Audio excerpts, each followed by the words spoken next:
Miss Jennifer Colliau, Mr. Erik Ellestad. Hello. Two wonderful, incredible bartenders from Heaven's Dog. We are at Heaven's Dog. We're going to talk about the ingredients of forgotten cocktails and vintage spirits and the cocktails that you can make with them. There's a lot of passion for whiskey that comes from forgotten distilleries, Port Ellen, Brora, but yet the cocktail world also has numerous spirits that have been forgotten, and Erik has brought his collection of books, one of them called Vintage Spirits and Forgotten Cocktails. But Jen, let's start with you.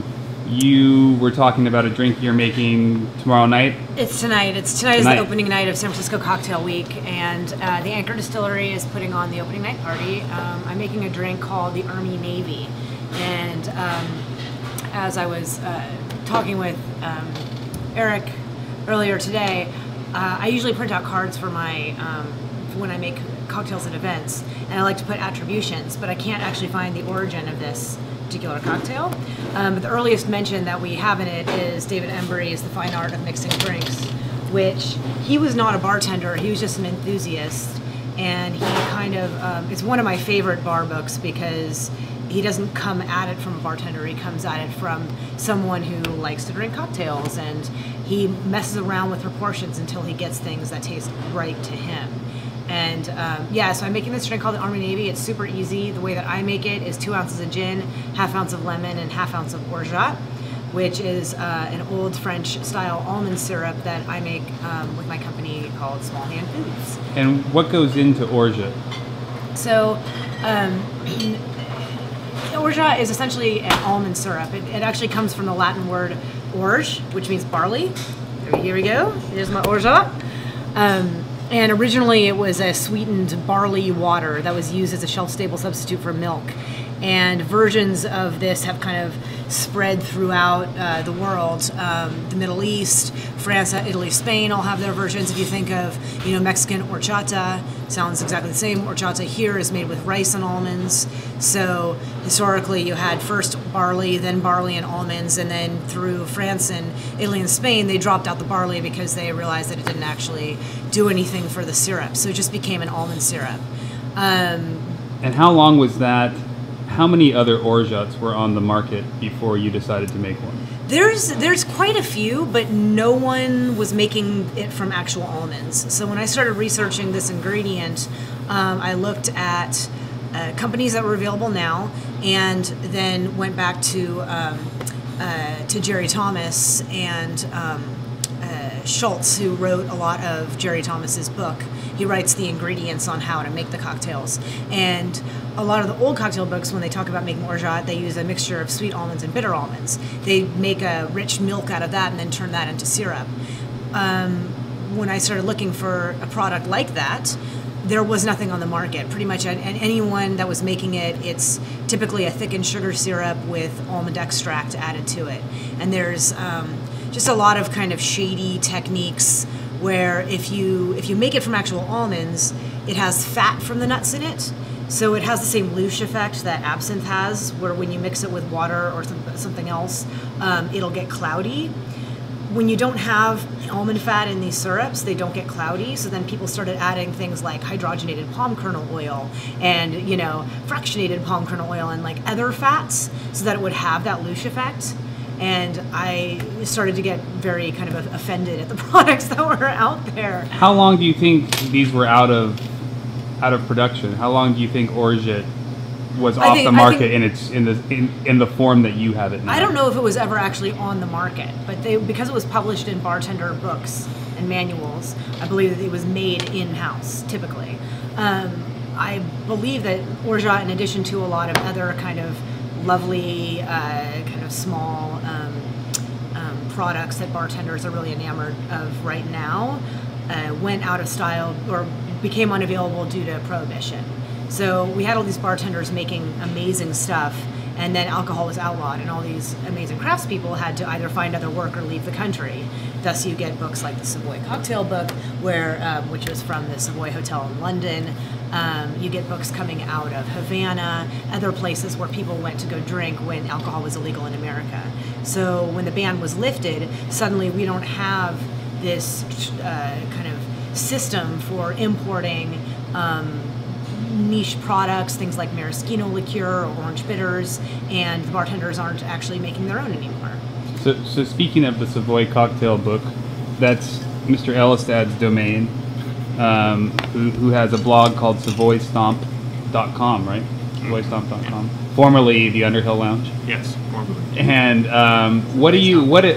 which cocktails have you found most fun, or what have you discovered from reading through the book and looking for ingredients that wasn't on the market that you had to hunt high and low to find that was most interesting to you? A lot of the fun ones, well, not so much I guess I'll start there. One of the first books that started kind of the modern cocktail-ian revolution, I guess I'd say, was probably Ted Hay's Vintage Spirits and Forgotten Cocktails. But Ted Hay, as well as being a collector of cocktail memorabilia and bar paraphernalia, was also kind of a collector of obscure and forgotten ingredients. Some justifiably forgotten, some perhaps not so justifiably forgotten. So to me, one of the kind of red herrings of the modern cocktail movement has been the revival of some cocktail ingredients which may or may not be all that useful. So like, I'll frequently talk to people who bought a bottle of, say, creme de violette or creme de violette, and they're kind of wondering, they've got this much out of the bottle, and they're kind of wondering what else they're going to do with it. And so a lot of times when we first got this book, we were super excited because he found these awesome recipes that had ingredients we'd never heard of, like Swedish punch or creme de violette, and then so all of us really, you were into cocktailian unless you tracked these things down to have behind your bar or at home so you could write about it on the internet. But then, of course, you do get wondering what you're going to do with the rest of the bottle of creme de violette, for example. And but a lot of the ones that, some of the ones that use obscure ingredients have been super awesome. Some of them have not. Some of the more fun ones, though, have been the ones that are more in styles that have gone, cocktails that are in styles that have gone out of fashion. What would those be? So, like talking about the orgeat, there's a cocktail called the Inca cocktail that's equal parts gin, dry vermouth, sweet vermouth, and sherry with a little bit of orgeat and orange bitters. So you've got a cocktail that's 2/3 aperitif wines and 1/3 gin. So it's the reverse of the kind of cocktail that had become popular in the 50s, which is just all booze. Right. And so those cocktails, I think, that's one style of cocktail, the sort of aperitif cocktail that's not going to knock you on your butt, as it were, is one that fell out of fashion up until the really relatively modern times. And that's definitely a style that's bartenders are getting really excited about right now, is aperitif cocktails. Because we love to drink, we love to socialize, but it's like you can't go out for 6 hours and be drinking, martinis. Like, you just can't get through a night that way. So, there's definitely a lot of, probably in San Francisco, starting with Nea up at Nopa, when he put so many sherry drinks on the menu, and it got really exciting. And then when Dominic was running Jeton, same thing. Bartenders started to get really excited about these, lower octane drinks, and with great flavorful ingredients that hadn't been kind of as widely used or used in very tiny amounts. So we've got Eric Seed bringing some of those things back. Some Sure. of the more recent ones that hit the market were Burr and Sailor's Bitter Aperitif and Koki and... and he brings in a creme de violette as Right. well, and the Batavia rack, of course, which is like Swedish punch. Were you guys looking for some of these things before or were you going through cocktail books and saying what could we use instead of these things, or what would be most like those things? Either that, or I mean, initially when I started out my Savoy project, aside from the real basic, there were no really most of the specialty ingredients had died out. There were still commercial. I'm going to say commercial parodies available of these quality liqueurs, like sometimes. Sometimes, like Phillips would still make a version of, say, slow gin, but there's no slows in it. There's probably no gin in it, and it's mostly sugar with artificial flavoring and coloring. Right. And there so was the Tarani Amer. And then for American, That's at least a little better, but it is better. But I had been taught at Brooklyn with just putting some extra Angostura in there to make up for the missing American. And I was like, I never understood the cocktail. And then when I finally got my hands on some American is just not available in the U.S. It's not that it became defunct. You can buy it in Italy. You just can't. It's just not available here. So you get you meet people. Someone brings in a bottle and stuff. And I tend bar at Acme on Susan. I tend bar at Acme in Berkeley on Wednesday nights, and the owner there has a few bottles of American, so I started making Brooklyns, and I was like, God damn if that isn't a good drink. I am on that train as well. I'm drinking mostly aperitif wines and soda with a twist, or something very easy at home for the exact same reason that you're talking about, which is I like to have like 5 drinks, not 2. Right. And I can have 5 Campari sodas, I can have 5 Suze sodas, Grand Classico sodas, and I'm fine. Yeah.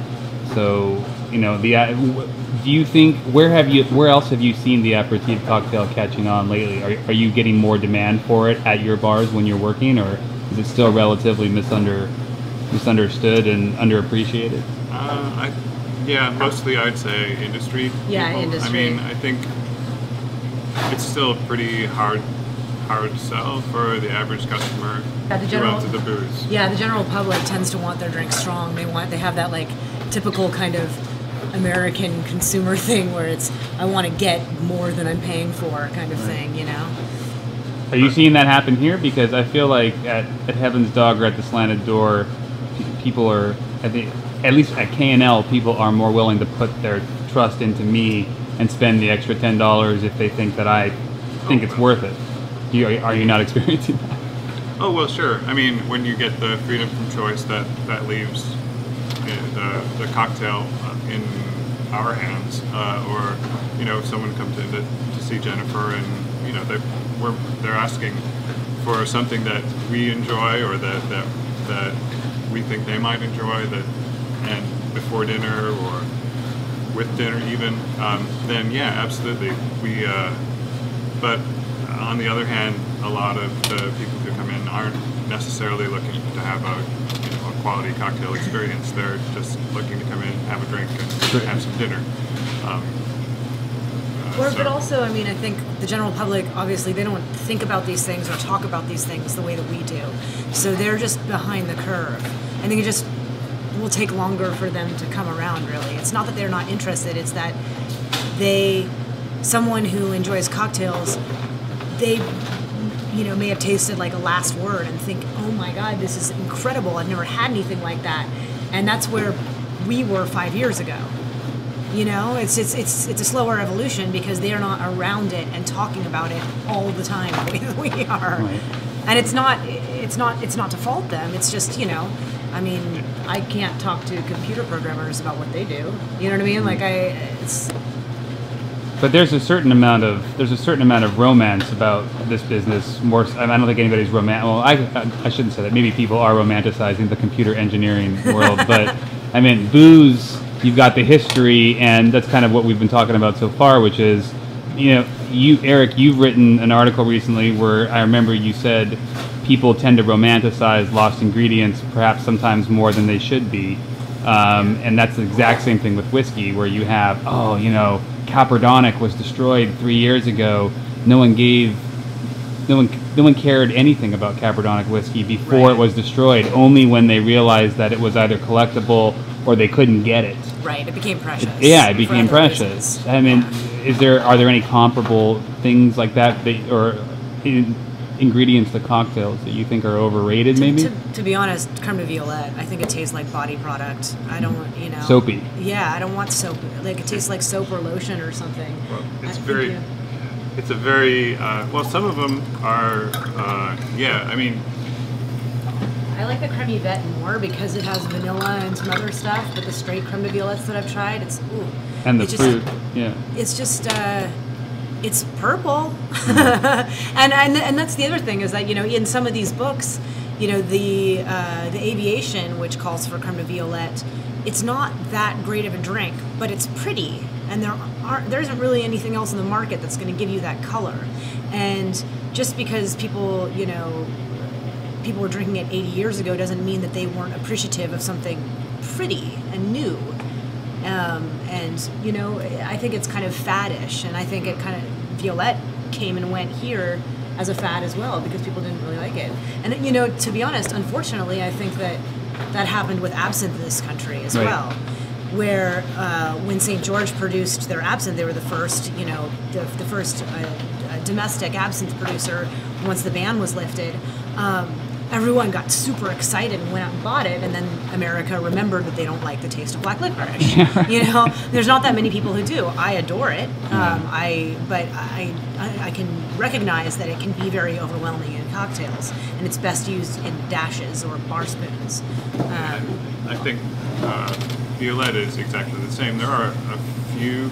Well, I can't think of any cocktails that use Violette as a base, but using it in a dash amount, it can be very good in a cocktail along with absinthe. But If you like flowers. If you like flowers. But there's no, in a book like the Savoy Cocktail Book, there's really no editorial comment in that book. So all the cocktails are presented as being equally valuable. There's no way for you to know until you try them, if they're either to your taste or they're any good at all. I mean, they were just kind of dumped in that book. And, there's, one that's equal parts gin, bourbon, it's scotch, bourbon, creme de cacao, and And something else. Maraschino. And cream. Sorry, cream. Yeah. Cream. Cream, and it's awful. And probably the only reason in the book that is that nobody made it in 50 years, so they just put the recipe in the book. We're lucky that we have people like David Wondrich or Ted Hay who actually curate their cocktail books so that we're not. Jim Meehan too. Jim Meehan in the PDT that's cocktail book. extraordinary. I love that book. Where they curate their cocktail books, they look at the recipes and make sure that they're actually drinkable before they put them in them. But, yeah. Right. He did a great job of putting, next to every single cocktail is a little kind of attribution, and it would say something like, this, the original was published here, it was adapted by this person, because, Eric Atkins is actually an amazing example of that, where he will take old drinks and work them until they are extremely delicious. And this entire bar menu here, when we opened, was based off Charles H. Baker Jr.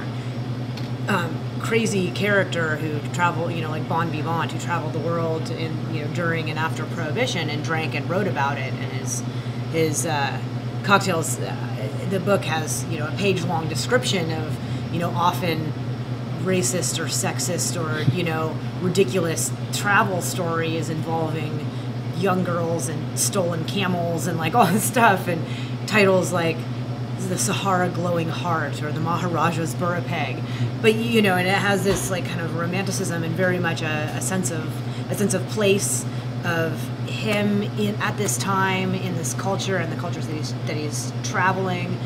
But you make the drinks, they're awful. They are they are terrible drinks. And you really have to work them out. And it was it's really a testament to Erik Atkins' skill that he said, you know what, this guy's such a character, I want to make a bar based on those drinks. And all the bar community was like, oh, you've got to be kidding me. But he works those drinks. He works those proportions. And he'll always say, oh, this is a Charles Baker drink. But it's like the idea is Charles Baker, but the execution is all Erik. I mean, you have to in many respects. So you're saying that if people were to pick up a copy of some of these books, that they should definitely not take the recipe for granted. I don't think you should ever take the recipe for granted. I mean, if there's anything that you learn working at the bar, it's that everyone has their own individual taste, and you'll make completely different the same cocktail completely differently for different people. I mean, you won't execute it differently, but you might make different proportions.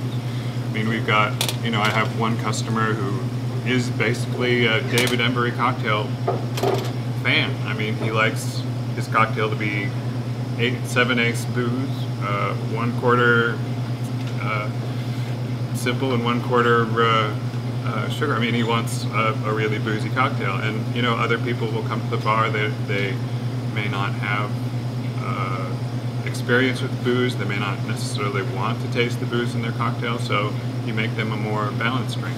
And see, that's a really interesting point, because you need to know how to think on your feet, and you need to know how to proportion cocktails differently based on who's drinking them. Like if somebody wants it sweeter, and if you're just following a recipe as a bartender, like this is what my boss gave me on the back of the recipe card, this is the only way that I know how to do it. I don't have a fundamental understanding of drinks. I just know how to add 2 ounces, a 1/4 ounce, and a 1/2 ounce, and I don't know how to tweak it from that point on. Yeah, I mean, there's that, but I don't know. For me, I definitely have very strong opinions about how I make my drinks, and if you taste one and you're like, oh, I like that, but I want it sweeter, or I want it less sweet, sure, I'll absolutely tweak that. But what I would rather do is have a conversation with you and find out what kind of drinks you like, and then choose a drink in my brain that I think will fit that. Yeah. Exactly. Using proportions that I know taste good. And not, I mean, sure, they taste good to me, but also that I think have been sort of tested. Like sometimes people will come to the bar and say, oh, I just want you to make something up. And I'm like, okay, but wouldn't you rather have something that I've made a lot of times, that I've made enough times to know what are the best proportions for this drink? And people want to feel special, so I understand that, but I'm also like, I've got a gajillion drinks in my brain. Tell me the kinds of flavors that you like. Would you rather drink a margarita or a Manhattan? Let's start from there. And we can, and then what kinds of spirits do you like? Do you, what styles of drinks do you like? Do you like crushed ice, or do you like something up? Right. How did you get into making the gum syrup and the pineapple gum syrup, and how did you figure out how to do that? Well, so the orgeat was the first one, and I started that really because I've been tending bar at the Slanador for over 7 years now, and with Erik Atkins as my boss for most of that time, and it really started as an argument about the Mai Tai, and at the time we didn't have any almond anything in the bar, and I really wanted to. I kept on saying to him, "It's not a Mai Tai if there's no almond in it." And at the time, I went to bartending school. I've been a bartender at crazy dive bars, all kinds of places. I had been taught a Mai Tai with amaretto. I was like, I don't care what it is. It's got to have something, creme de noyau, some sort of almond, something in there. And Erik went and did some research and came back and he said, you're right, but guess what? A Mai Tai doesn't have any pineapple juice in it. And it needs to have orgeat, and I've looked at all the commercial orgeat, and it's terrible. There's nothing good out there. So if you want us to make a good Mai Tai, make some orgeat. So I started by finding recipes online, and then ultimately going back to Jerry Thomas, and just basically making every recipe I could get my hands on, and seeing the good parts and bad parts to all of them, and ultimately came up with that recipe. So at that point, I was literally making, a bottle of orgeat at a time at my house, and Erik would give me a bottle of whiskey in exchange, and that's really how it started. And then when Thad Vogler, who was the original bar manager at the Slanador, and in fact Thad hired me. when he was opening up the bar Beretta, he wanted to put a Pisco Punch on the menu. San Francisco cocktail from 1893. Duncan Nickel at the Royal Bank Exchange, which is where the Transamerican Pyramid stands now. And he made this Pisco Punch. So the Pisco Punch, Pisco, which had become sort of prevalent and brought in during the gold rush from Peru, and lemon juice and pineapple gum syrup. And Duncan Nickel never told anyone how he made his pineapple gum syrup, but we're like, okay, well, there was gum syrup, which was simple syrup with gum arabic added to it to add viscosity, and we can put pineapple in that. So Thad asked me if I could make both plain gum syrup and pineapple gum syrup. So I just, messed around in the kitchen for a while, did everything from buying resinous chunks of gum arabic, which is really, really hard to dissolve, by the way, and just different methodologies over and over again, kept bringing them in, kept making versions of the drinks, until finally Thad was like, this is it, this is the one. And I was like, cool. And he goes, okay, so if I put this on a drink menu, can you make enough? And at that point I was like, all right, I guess I'm starting a business. And at that point I went and got my permits and started renting commercial kitchen space and did it for real. So that, yeah. And how is the response been from other bars? Do you find that people want to buy your products because they want to make an authentic drink, or is there a little competition like, oh, I don't want to support her, she works at a rival bar? Oh, not at all, not at all. It's actually one of the most amazing things about the bar community in San Francisco, I think, over any other city. Other cities have it, but San Francisco, man, we love each other. Like, when we are not working, we go to each other's bars. We support what each other are doing. We go to the bars, we sit down, we look at the drink lists, and see something interesting and order that. Even if I don't even feel like a cocktail, it's, you see what people are doing, and you're like, oh, that's so interesting, and I didn't think about that. People here are so supportive of each other. There was never any competition. People just, I was definitely overwhelmed by the level of interest. I mean, honestly, when I started this, I thought, oh, okay, so Slanador will buy it, Beretta will buy it. At the time, Brooke Arthur was managing Range, and she wanted some. At the Alembic, they were picking up a few bottles. I was like, there'll be a few bars in San Francisco that'll want this, and that's it. And I mean. And now you're nationwide, right? I am getting there, yeah, right. But I'm all over California, and I have little pockets in other states.